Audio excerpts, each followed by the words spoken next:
Hey, this time I wanted to start the video by filming myself to add an extra step of vulnerability, and I couldn't find the time to film myself, but now I can! Yay! I only discovered I was non-binary about 3 years ago.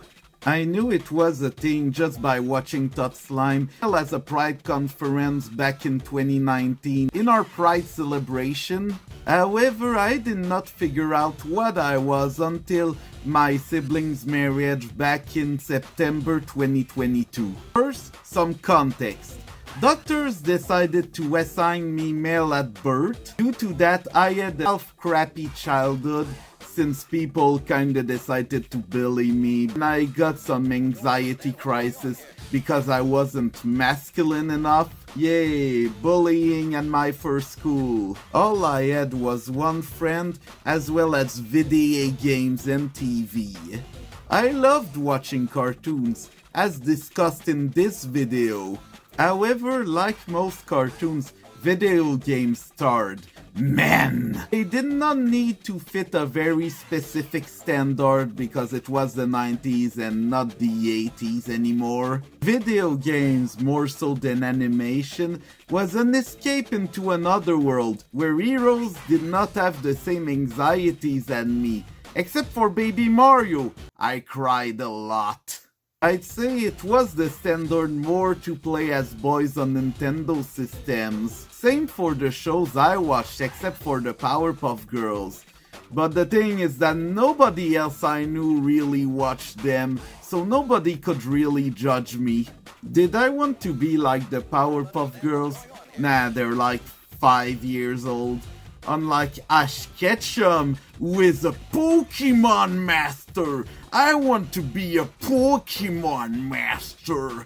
That did not prevent me from using the Barbie car while I was playing with figurines. I love the Barbie car. Playing with figurines also helped me with my imagination. Thanks, SpongeBob. So the years went by and suddenly, Sonic.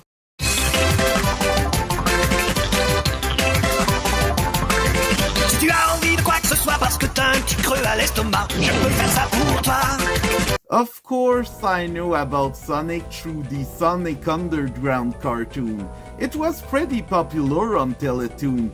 And a lot of people, when I started playing Sonic games, were like, "Yo, is that a Sonic game? A Sonic game based on the Sonic Underground cartoon?" Yes, people were like that. I thought the Amy Rose I saw in the magazine was Sonia. However, we got Shadow instead of Manic. A great trade-off if you ask me. While I could only play as Amy Rose in the multiplayer mode, it wasn't required, unlike with Rouge the Bat.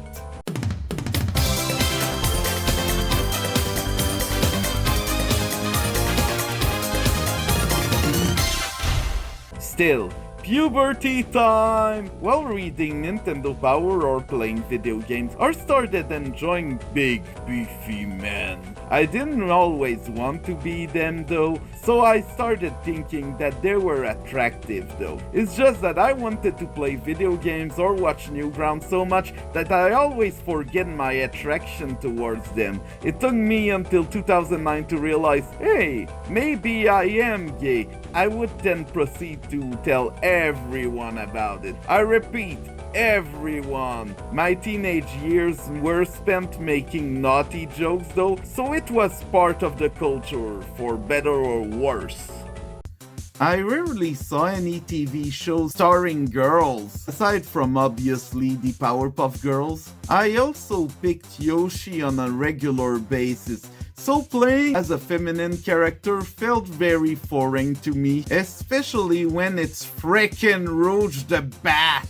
So I finally played as a girl, and despite the physics, it felt very natural. Yes, her gameplay was the same as Knuckles, so I had a lot of fun in her levels. I took another step in the unknown. Another step, another gender. Same with Amy. It made me much more comfortable at playing as feminine characters, and it went over the status quo. Sonic Adventure 2 Battle felt so well to me, having such an important story and a bigger starring role for girls. It made me experiment a lot more, and I enjoy playing as girls more ever since. However, the thing is that I felt bad about my body, and so why with character creators or The Sims 2, I could create whatever kind of body I wanted. And so why I remembered one of my siblings complaining about me making too many buff men, which valid. Also, we made everyone woo with each other because we thought it was funny. Yep. It sure was funny. At least my father bought a Napkin Pro, which I never use. I like the exercise ball more. Also, don't worry about me being gay. The conclusion? Gay tripping is gay. Me jokes about gays or gay being used as a slur happened all of the time on Newgrounds and the internet, so I had to put up with it or log off. Since it also happened in real life until about 2019 too, I had to be a people pleaser, pretending to accept it so that I would avoid any kind of backlash. I felt like the elephant in the room, so I tried being an enlightened centrist as much as possible. I had to fit in the normal gay but because if I wore any kind of crazy outfit, it'd probably upset straight people, and that would be so bad. And that's why I am very careful who I hang out with nowadays. I'd also say that anime influenced a lot of the JRPGs that came out during that era. I'd say JRPGs felt more experimental in the 2000s since anime was more mainstream everywhere, but then the 2010s made anime lose momentum compared to the rise of cartoons.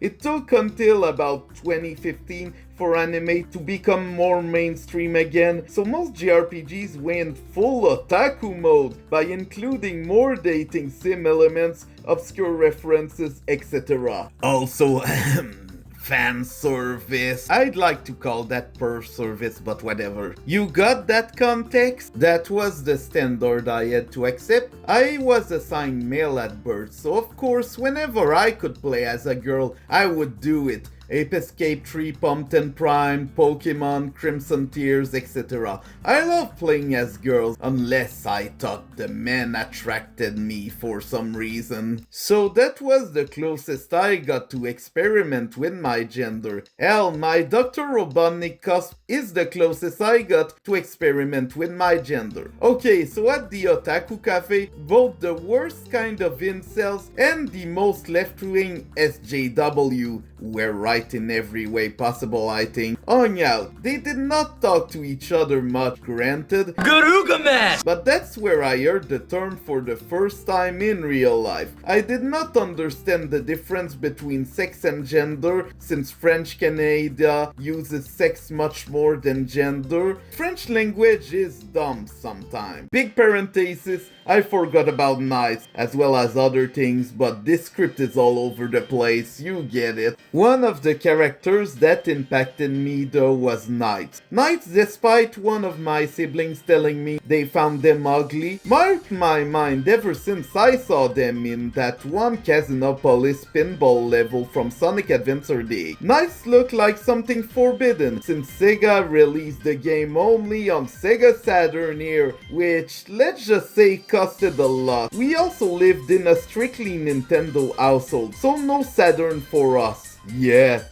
Who cares, since I bought the Wii sequel for $10. Plenty of cutscenes featured Knight talkings and, my god, is Knight's a barbecue grill? As it turns out, he has no gender, but uses officially he/him pronouns, unless he appears in your dreams, so I guess that can happen. Back to the present of the 2010s. A lot of the YouTube channels I watched or media I consumed either did not want to acknowledge queer people or punch down to them by calling them Tumblr people, not the Tumblr people. Oh no! I read regularly Encyclopedia Dramatica, so god. If you ask me, the old Gamergate thing certainly aped gamers to be crappy in real life. Yes, I hate how much that one otaku cafe and YouTubers helped me despite my queer existence. I had to fit in, unfortunately, so of course I had to stay a gay boy, not to upset people. So the gaming community felt both like a blessing yet a curse, limiting who I could be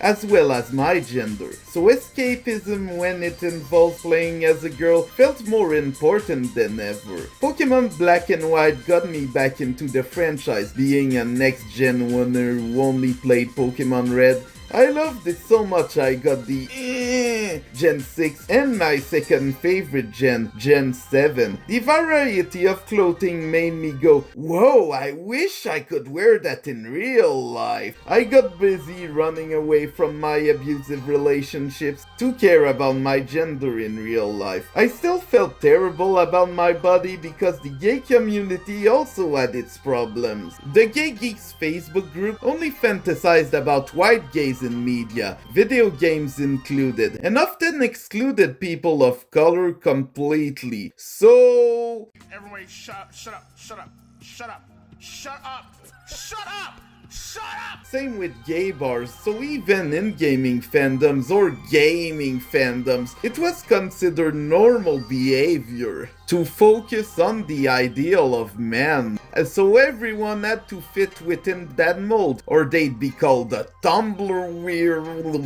That is, even if there exists multiple types of men across all kinds of media. I guess you could say it was a response to the usual can gay stereotypes across media, video games included. Let there be all kinds of gays. Also, lesbian and trans people's perspectives got ignored, so you had to fit the masked gay archetype, or get out! I hate this garbage. Let the hella cool lesbian exist. I read Ted Paisan last month. It reminded me how important anyone AFAB's point of view is. I love it. But now, video games. This script is all over the place, but shh. Undertale! Everyone knows about Undertale, its influence on the LGBTQ+ community, yada yada yada. Frisk got no gender. The thing is that Frisk is presented in a very androgynous way, so just like Knights, I thought that non-binary meant androgynous automatically. In retrospective, most of the non-binary people I met were far from androgynous, and that's a good thing. Being non-binary means having a gender outside of the norm or just having none. So it can look like absolutely anything. Then frickin' Kirby! Kirby was born the same year as I was, back in 1992. So of course, Kirby resonated with me when I played Kirby 64 The Crystal Shard, except when he kissed Ribbon. Oh Kirby, I'm not straight. Still, even in the TV show, that little pink thing is surrounded by a gigantic amount of lore even I can't properly explain. Being the easiest character to control in Super Smash Bros. 64 also helped a lot for filthy casuals like me. Melee!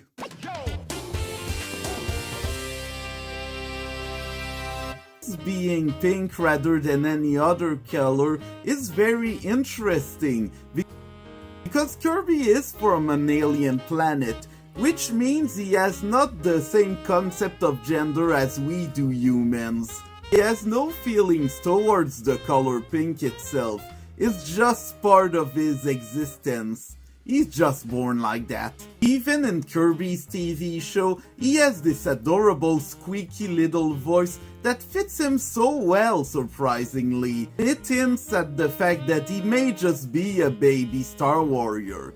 He is baby. Oh, no, wait, that's just DDD. That's its own thing. Remember the Kirby episode where he invited a bunch of otakus to make anime and then the otakus went full horny mode? Yep.